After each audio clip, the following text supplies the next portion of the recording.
Shalom, peuple d'Élohim, que Yahvé soit loué. Nous les remercions infiniment par son amour. Nous sommes en train d'évoluer dans notre formation sur la sotériologie, la doctrine du salut, de la rédemption de l'homme, du péché. Et là, nous sommes déjà dans notre troisième volume, parce qu'il y a eu volume 1, volume 2. Maintenant, là, nous sommes dans le volume 3, où je suis en train de parler sur le triomphe des croyants par la croix, la foi et le Saint-Esprit. Voilà, cette leçon est tirée de cet ouvrage, le triomphe des croyants par la croix, la foi et le Saint-Esprit, qui a 3 chapitres. Le premier chapitre, le triomphe des croyants par la croix, la foi et le Saint-Esprit. Nous avons déjà vidé ces chapitres. Et actuellement, nous sommes dans le deuxième chapitre, les 4 types de combats des croyants après l'œuvre achevée à la croix. Et enfin, il y a le troisième chapitre, connaissez-vous la prière de la foi, la prière en esprit, la vie de l'esprit, la loi de l'esprit de vie, la loi de la foi, l'esprit de la foi. Et dans le chapitre deuxième, c'est là où je suis en train d'expliquer sur les 4 types de combats après l'œuvre achevée. C'est-à-dire ceux qui sont en Christ, avec Christ, par Christ et pour Christ, doivent comprendre. Il y a 4 sortes de types de combats. Il y a le combat spirituel, le combat de la foi, le combat de l'âme, ainsi que le combat physique. Je voudrais que nous puissions remercier notre Elohim pour ce moment ensemble qui vient de nous accorder. Et je crois par son amour infini, il nous fera du bien encore. Nous allons continuer à repérer la profondeur de l'œuvre achevée et la vie de l'esprit, la vie de la foi. Prions. Merci Père pour ces moments. Guide-nous, oriente-nous, révèle-nous davantage ta parole afin que nous puissions être orientés à ton nom glorieux notre Adonai Yoshua. Amen. Voilà. Nous sommes en train d'avancer. Hier, je vous ai montré qu'en réalité, après la croix, tout chrétien doit savoir il y a 4 sortes de combats. Il y a 4 types de combats que tout croyant est censé mener sur la terre, parce que l'Église, c'est un peuple que Yahweh a sauvé à partir de la croix.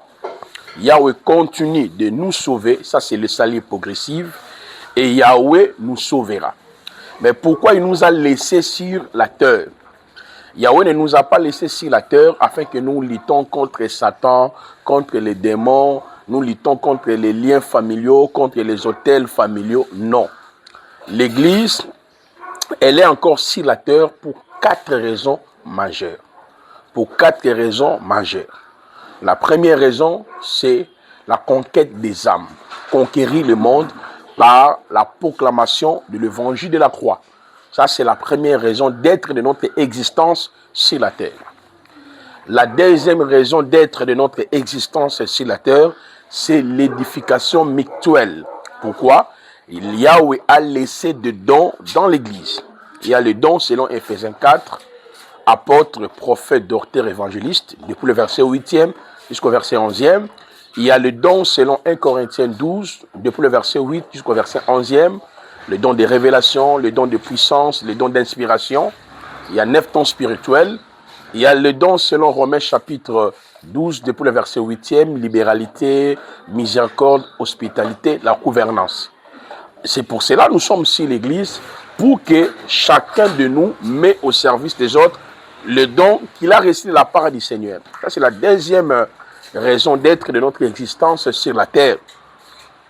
1 Pierre 4, 10 nous dit que chacun met au service des autres les dons qu'il a reçus. Ce sont des choses que nous devons comprendre parce que nous ne réalisons pas la notion du combat spirituel. On s'embrouille trop dans notre marche. Pour nous, la prière est toujours liée famille, démons, Satan. Lisez les Actes des Apôtres, lisez les Épîtres.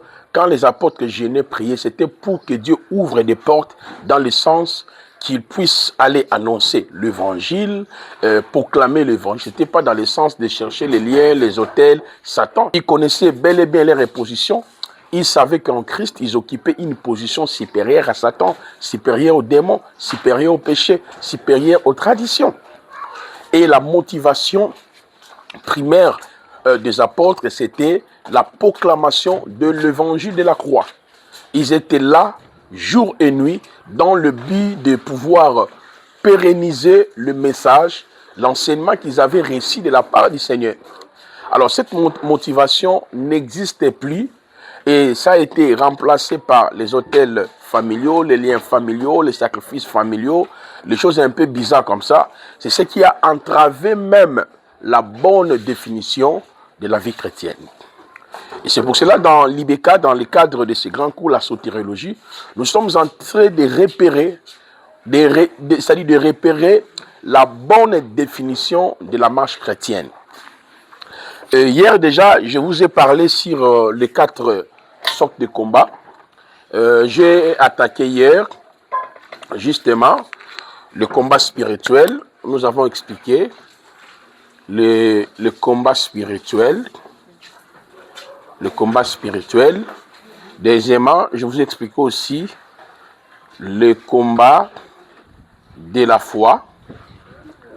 Voilà. Donc aujourd'hui, nous allons voir le combat de l'âme et le combat physique. Alors, en ce qui concerne le combat spirituel, je vous ai fait comprendre, le combat spirituel a des aspects. Dans le premier aspect, c'est Yahushua qui a fait pour toi et pour moi le combat spirituel. Nous, les chrétiens, nous ne faisons pas le combat spirituel. Mais nous dans le combat spirituel, nous manifestons la victoire, nous exerçons l'autorité de Yahushua. Parce que le combat spirituel, c'est une action qui a été menée par Mashiach à la croix de Golgotha.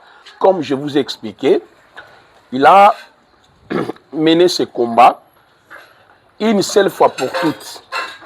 Et dans ce combat-là, il a mis fin au péché. Il a mis fin aussi au péché avec S. Il a mis fin à la puissance et à l'autorité de Satan. Il a mis fin aux traditions. C'est ça, en fait, le sens du combat spirituel. Mais malheureusement, à l'heure actuelle, les chrétiens continuent de faire le combat spirituel dans le sens de renverser les autels, de renverser les malédictions. Mais la parole est claire, 1 Pierre chapitre 1er, le verset 18 à 22, sachant ce n'est pas par des choses périssables, par de l'argent, que vous aviez été rachetés de votre lignée, de la vaine manière, de votre lignée. Ce n'est ni par l'or, par l'argent. Il y a beaucoup de théories qu'on nous présente aujourd'hui. Il faut bâtir les hôtels, il faut donner des sacrifices, il faut vraiment donner des grosses sommes. Ça permettra maintenant aux démons de la famille, des liens tombent et les gens gênent, prient, combattent jour et nuit. C'est l'ignorance de la vraie définition du combat spirituel qui a été mené par Christ. Ça, c'est le travail dont Yahushua a accompli par son sacrifice. Nous sommes dans le triomphe éternel de Yahushua. Nous possédons tout par la croix. Et nous le manifestons par la foi. Si vous ne saisissez pas cette différenciation, vous allez condamner Dieu, vous allez condamner vos parents, vous allez condamner les succès. Or, vous êtes des conquérants vainqueurs. Vous êtes des victorieux. Vous êtes des triomphateurs. Vous voyez, vous triomphez déjà avec les Mashiach. Est-ce que vous comprenez, mes chers frères et sœurs? C'est pour cette raison, je vous ai démontré le deuxième aspect du combat spirituel, c'est le combat spirituel continuel. Cela veut dire, l'adversaire qui a été défait, il continue à nous attaquer, il continue à nous empêcher, il continue à créer, c'est-à-dire des plans machiavéliques. C'est pour cela, si vous ne repérez pas votre identité, votre position, comme je vous avais expliqué dans le volume 2e, sur la position des croyants après l'œuvre achevée, vous serez toujours à la merci de l'ennemi. Donc, le deuxième aspect du combat spirituel, c'est la manifestation de la victoire de Yahushua. Et je vous ai dit hier, l'apôtre Paul a présenté les armes offensives et les armes défensives.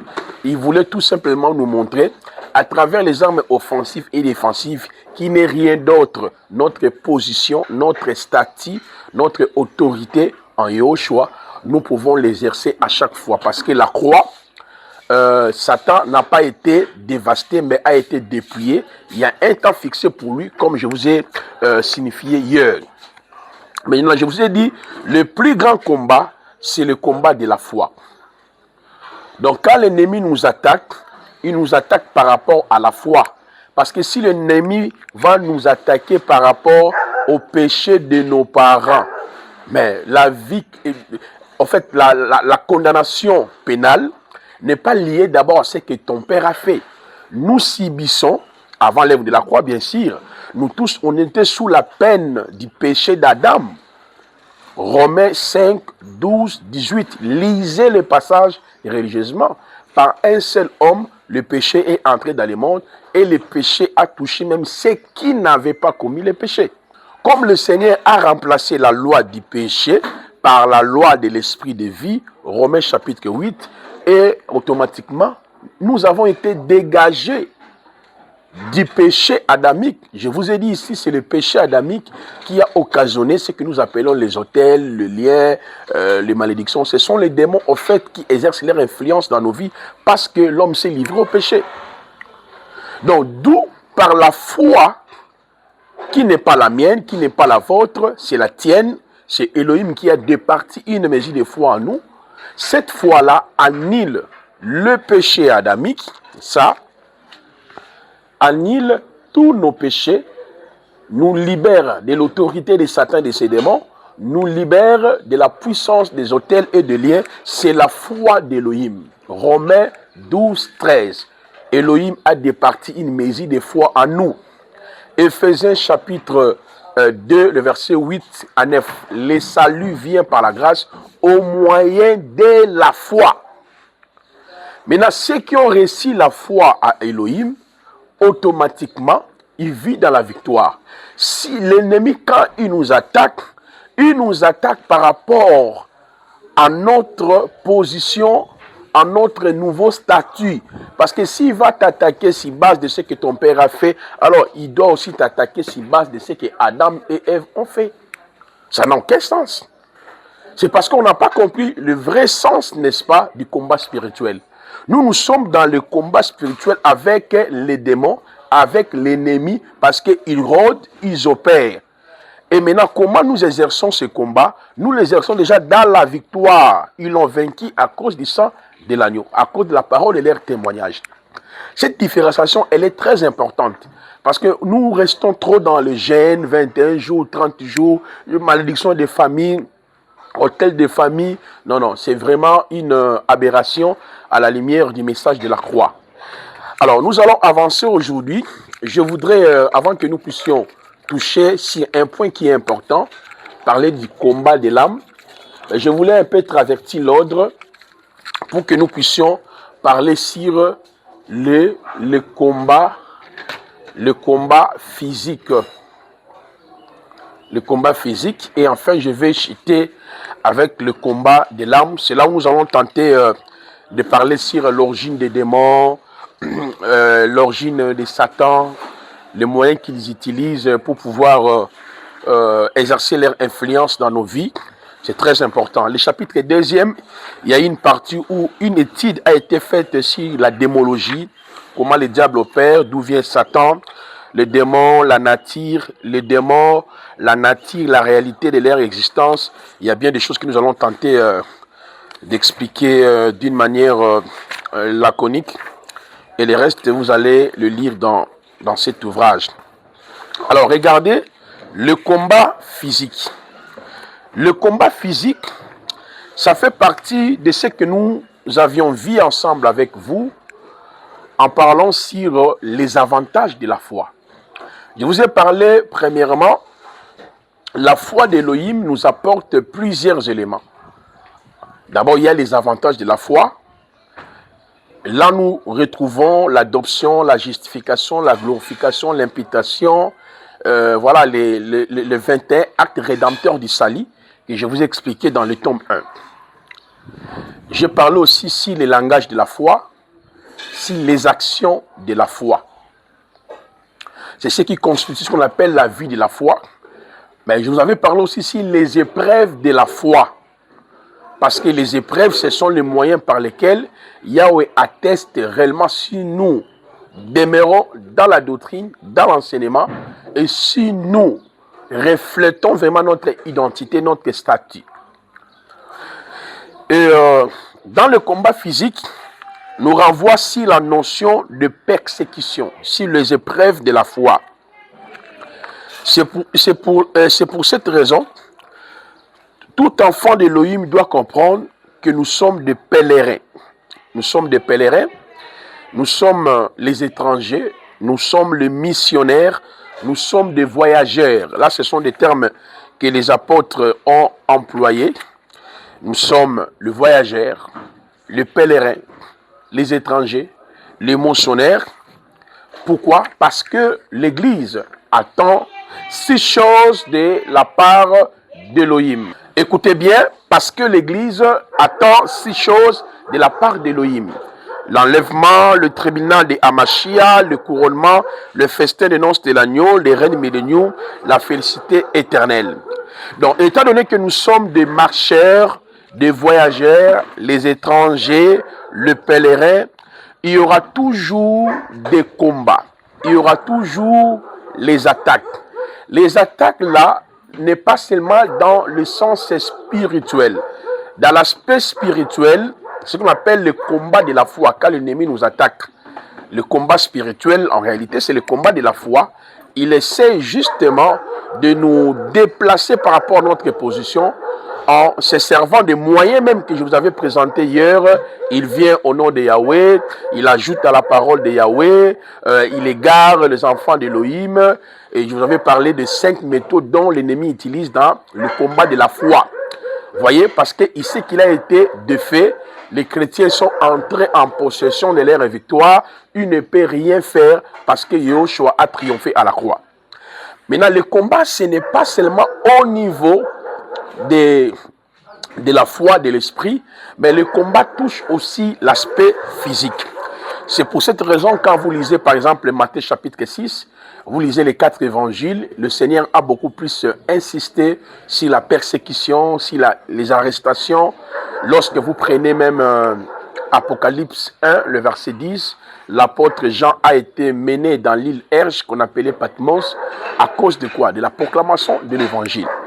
Alors, dans l'Ancien Testament, le Seigneur nous a donné une très belle illustration par rapport aux attaques physiques, au combat continuel, par rapport aux attaques, aux difficultés de la vie qui nous arrivent.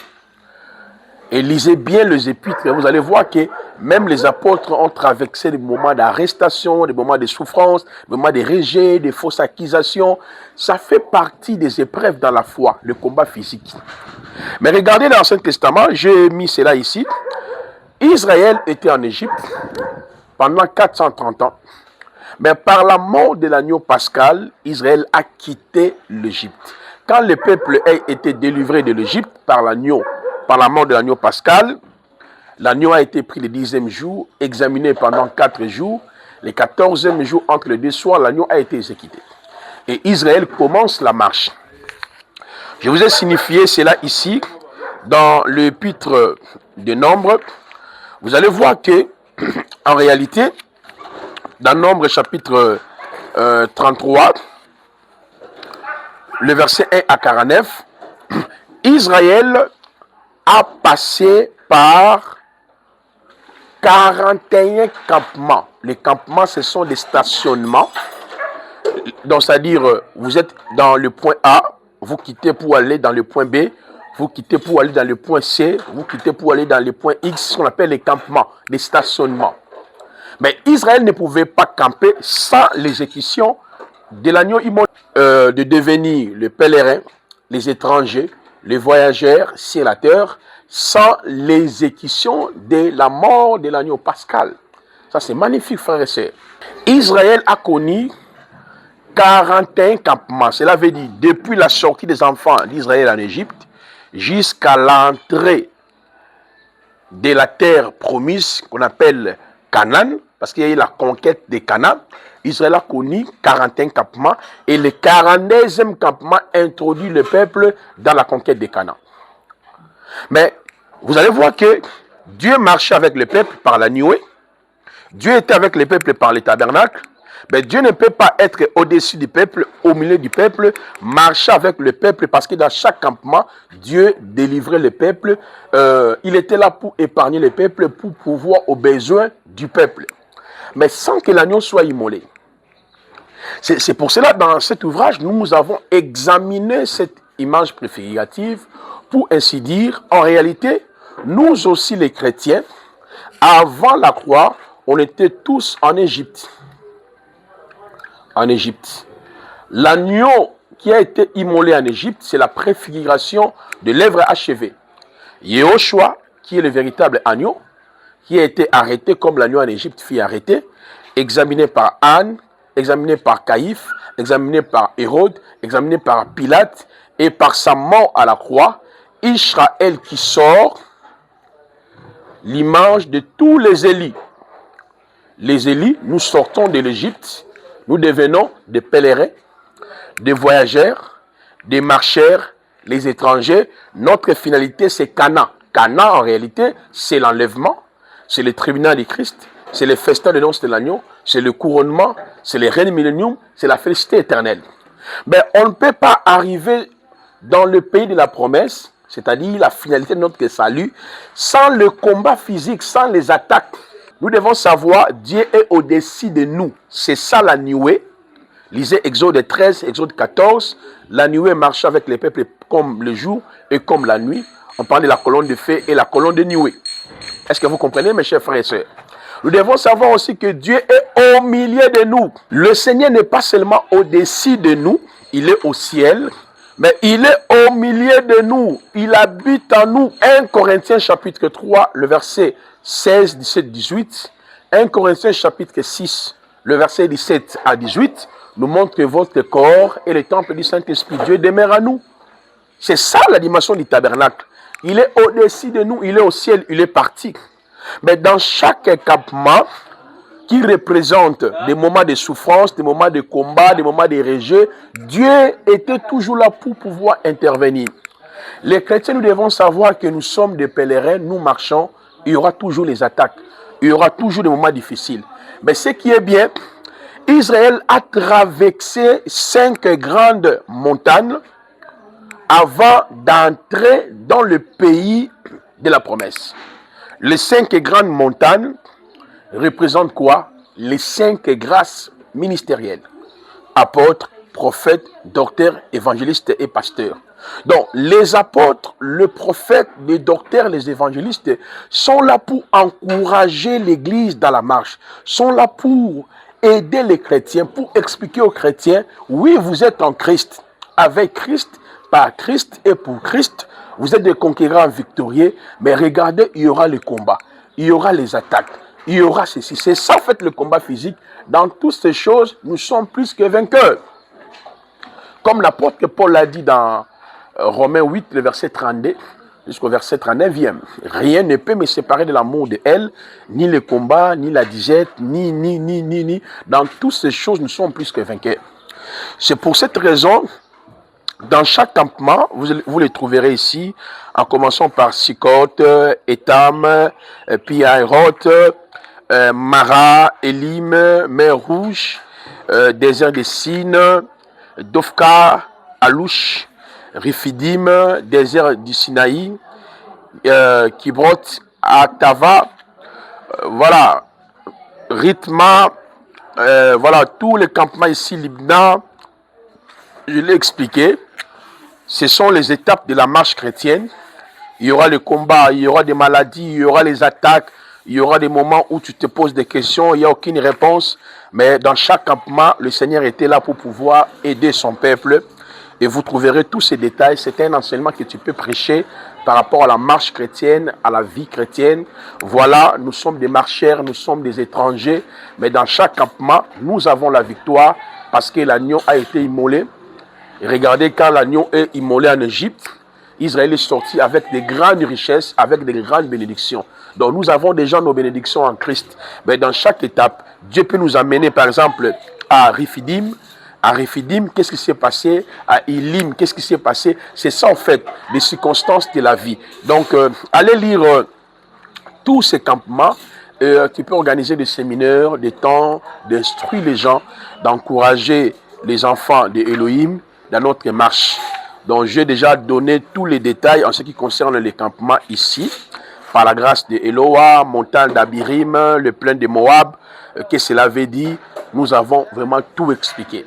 Donc la leçon qu'on peut retenir sur le combat physique, ce sont les attaques, la marche chrétienne, la souffrance, la maladie, le combat, les problèmes qui nous arrivent, mais nous devons toujours garder l'exploit, espérer à la foi qui nous a été communiquée par Elohim. Nous sommes des conquérants vainqueurs, nous sommes des conquérants missionnaires. Chaque campement révèle la souffrance, le combat, et Dieu a toujours donné la victoire. Je l'ai même expliqué ici, quand Israël quitte l'Égypte, le point de départ c'était Sikot. Donc Sikot qui signifie cabane, barque, out. Nous avons expliqué ici qu'en réalité, quand nous quittons l'Égypte, et maintenant nous devenons l'habitation de Dieu, nous avons expliqué que veut dire Sikot ici. Voilà, étant donné que nous sommes des marcheurs, Dieu habite avec nous. Nous avons expliqué Etam, c'était la deuxième étape qui veut dire avec eux. Donc les marcheurs doivent comprendre que Dieu est avec nous, il marche avec nous en dépit de tout ce qui arrive. Nous avons expliqué aussi Piairot, qui veut dire les lieux où pousse le jonc. Le jonc est une plante qui se laisse plier facilement sans se rompre. C'est l'image de la docilité. Le marcheur doit s'adapter à toutes sortes de situations. On a expliqué ça ici, c'est vraiment magnifique. Mara, l'amertume est un ressentiment causé par la déception. C'est-à-dire, les marcheurs peuvent passer dans des moments où ils se posent des questions. Pourquoi?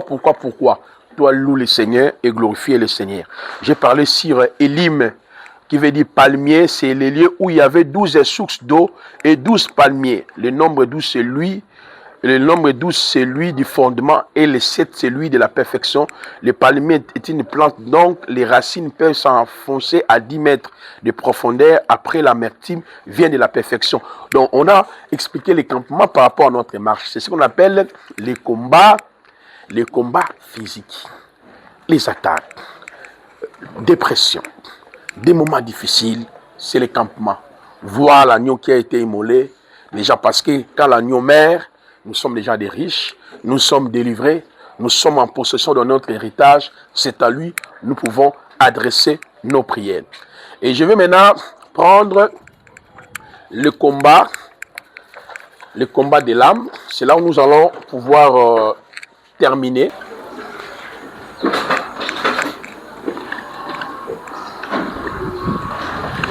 Très bien.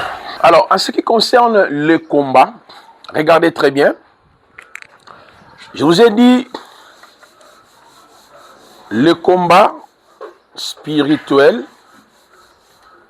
ça, c'est le travail que Yoshua fait pour nous. Mais nous, quand les esprits nous attaquent, nous exerçons notre autorité. Une action menée par Mashiach.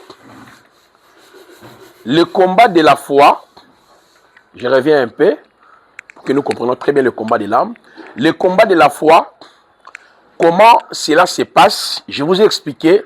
L'ennemi a envoyé les faux apôtres, les faux docteurs, les faux évangélistes, les faux pasteurs avec un message erroné. Un message qui nous ramène dans la position qu'on avait avant la croix. Un message qui pousse les chrétiens à faire des sacrifices, de bâtir les autels, de briser les liens et tout consort, en se servant des 5 méthodes dont Satan avait utilisé dans le jardin d'Éden. Il vient avec le nom de Dieu, il ajoute dans le nom de Dieu, il égare, il crée le doute, comme je vous avais expliqué, ce qu'on appelle le combat de la foi. Notre vrai combat, c'est le combat de la foi. Dans le combat de la foi, l'ennemi place par le concours, bien sûr, des faux apôtres, des faux docteurs, l'incrédulité, la solitude, la crainte et la peur. Avec ces agents causaux, les faux apôtres, les faux docteurs, qui nous amènent un autre évangile, et un autre évangile est accompagné par un autre esprit qui est accompagné par un autre Jésus-Christ. C'est très important. C'est pour cela, si vous ne comprenez pas la foi. La foi, c'est la nourriture quotidienne des élus. Celui qui a compris la vie de la foi, il ne cessera de louer et de glorifier le Seigneur. Et par après, je vous ai parlé sur le combat physique. J'ai dit, le combat physique, ça fait partie de notre marche. Nous sommes des pèlerins, nous sommes des marcheurs, nous sommes des étrangers. Nous sommes comme Israël qui quitte l'Égypte, qui commence la marche vers Canaan. Il y aura les obstacles, il y aura des moments difficiles, le moment de plaire. Je l'ai expliqué par rapport au campement d'Israël. Chaque campement, Dieu s'est révélé toujours au peuple. Chaque campement d'Israël explique la notion de l'approbation de Yahweh, de la protection de Yahweh. Donc, ainsi longtemps que l'Église est encore sur la terre, le Seigneur est notre pourvoyeur. Le Seigneur marchera avec nous. Et dès le début de ce cours, j'étais en train de vous expliquer que si nous sommes sur la terre, c'est pour 4 raisons. La première raison, c'est pour conquérir le monde par l'évangile, former et équiper, envoyer. La deuxième raison, c'est pour l'édification mutuelle. La troisième raison, c'est pour manifester le caractère des Mashiach. Et la quatrième raison, c'est pour adorer les Mashiach. C'est le but pour lequel nous sommes sur la terre. Nous ne sommes pas sur la terre pour lutter contre Satan, les démons, les liens. Non, non, non, non. Yoshua fait. Si Satan ose, les démons osent, nous manifestons la victoire. C'est ça, en fait, la marche de l'Église. Nous sommes des conquérants monsonnaires. Maintenant, là, nous voulons aborder un autre combat qu'on appelle le combat de l'âme. Maintenant, dans le volume 4, c'est là où nous allons vraiment bien entrer dans les détails. Dans le combat de l'âme, qu'est-ce qui se passe? Il y a 3 informations. Il y a 1, la pensée de Christ. 2, il y a la pensée de l'homme. 3,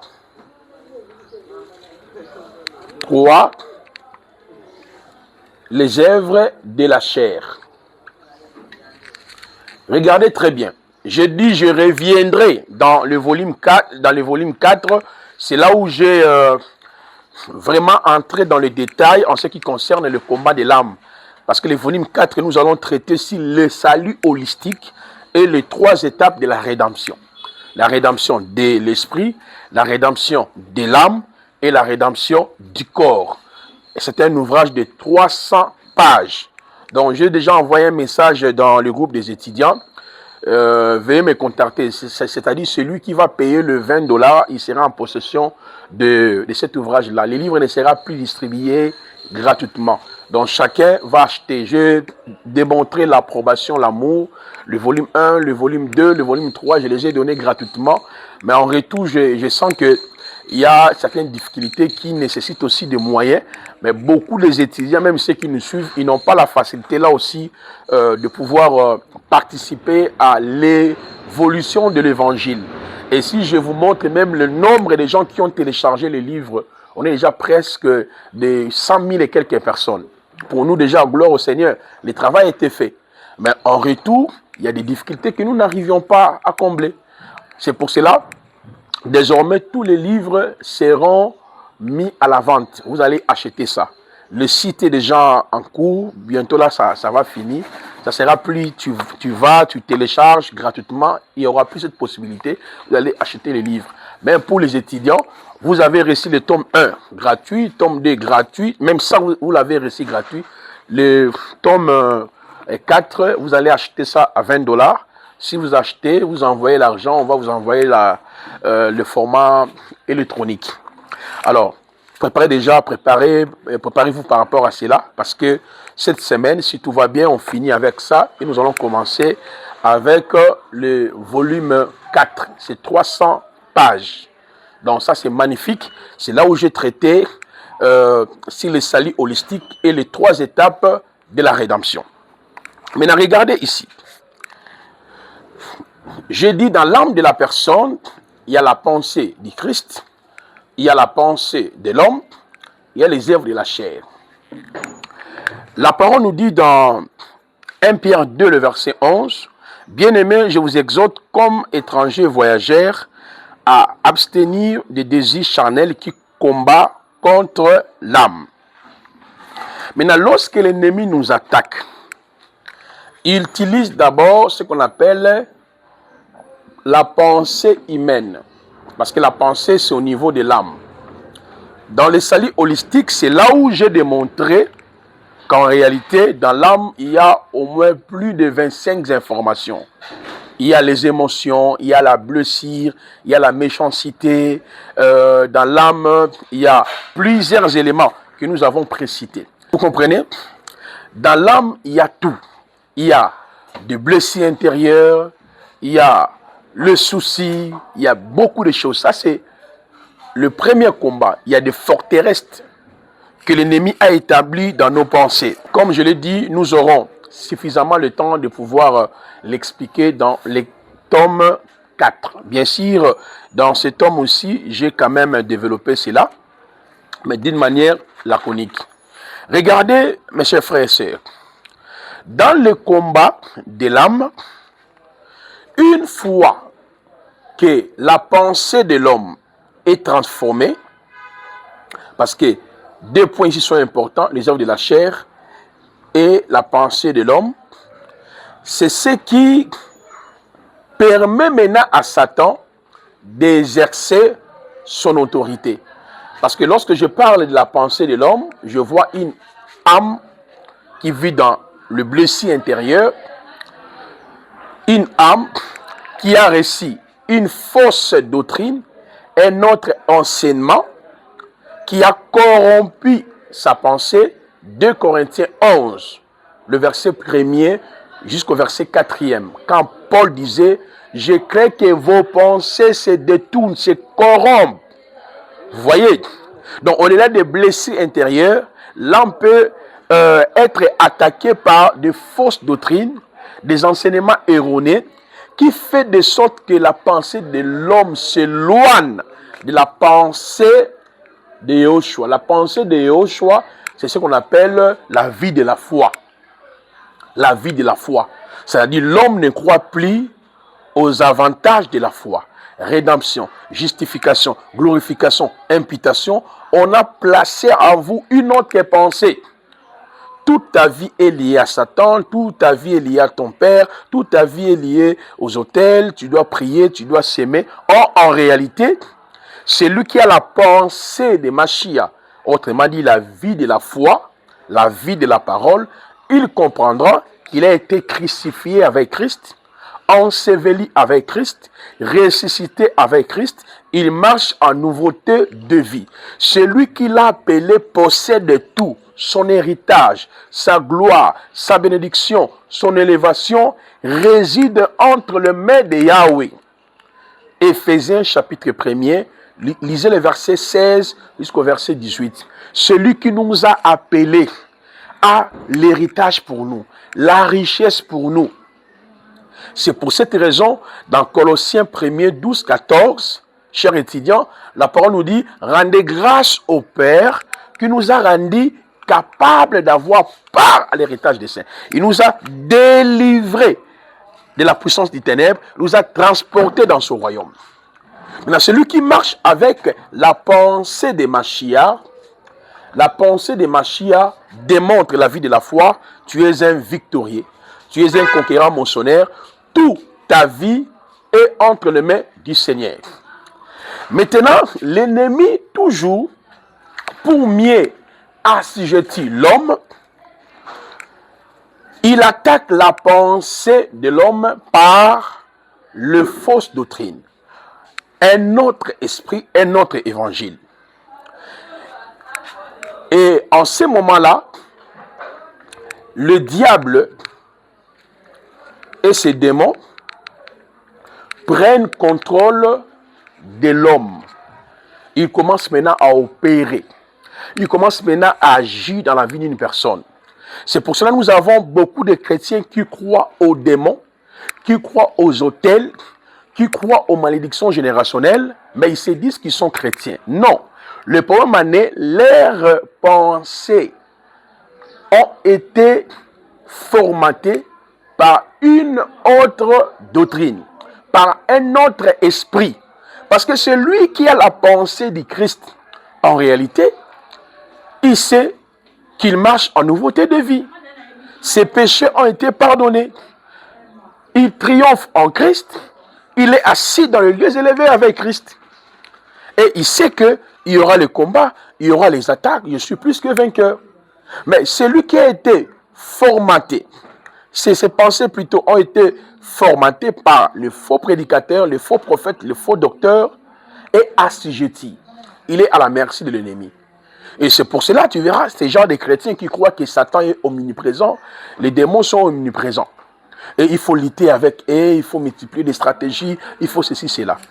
Et vous allez voir que je fais une étude ici sur la démologie. Nous avons démontré d'abord, sur le premier point, voilà, les informations sur Satan, le démon et le combat spirituel. Quelle est l'origine de Satan, ces démons, ainsi que le monde opératoire? Que veut dire les mauvais jours? Quelle est la meilleure façon d'utiliser les armes du combat spirituel? Et nous avons détaillé ici, et nous avons expliqué que Satan n'est même pas omniprésent, ni les démons. C'est seulement Yahushua qui est omniprésent, qui vit en nous. Et nous avons expliqué les stratégies des démons, les stratégies de Satan lui-même, comment ils opèrent. En se servant de ces 4 méthodes-là, les 5 méthodes plutôt, comment ils opèrent. Ils utilisent les 5 méthodes dont je vous ai précité. Et en ce moment-là, c'est pour cela que vous voyez que les chrétiens sont possédés par les démons. D'autres chrétiens, quand on dit, bon, je ne sais pas s'ils sont chrétiens vraiment, démon sort, il sort dans son corps parce que il a donné l'accès à l'ennemi. Donc, une fois que votre pensée est déjà imbibée par la pensée d'un autre évangile, vous donnez l'accès à l'ennemi. Deuxièmement aussi, les œuvres de la chair. Les œuvres de la chair, c'est-à-dire un chrétien qui pratique le péché, parce qu'il y a une différence entre péché et la pratique du péché. La Bible dit quiconque pêche, il y a un avocat. 1 Jean chapitre 2. Mais continuez toujours dans le même chapitre, dans 1 Jean chapitre 2, le verset 10 à 18. Vous allez voir que l'apôtre Jean insistait sur la pratique du péché. Quiconque né de Dieu ne pratique pas le péché. Celui qui pratique le péché est du diable. C'est-à-dire, on peut aussi donner l'accès aux démons de nous attaquer, de gérer notre vie à cause de la pratique du péché. Et c'est pour cette raison, nous avons expliqué les rôles et les stratégies des démons. Et en même temps, nous avons expliqué quelles sont les expressions courantes en relation avec les activités du diable et de ses démons. Pour ceux qui vivent par le pensée corrompu par un autre évangile, et pour ceux qui vivent dans la pratique de la chair, et nous avons expliqué la suggestion satanique, l'obsession satanique, l'oppression satanique, la possession satanique, l'envoûtement, les liens sataniques ou démoniaques. Nous avons expliqué cela.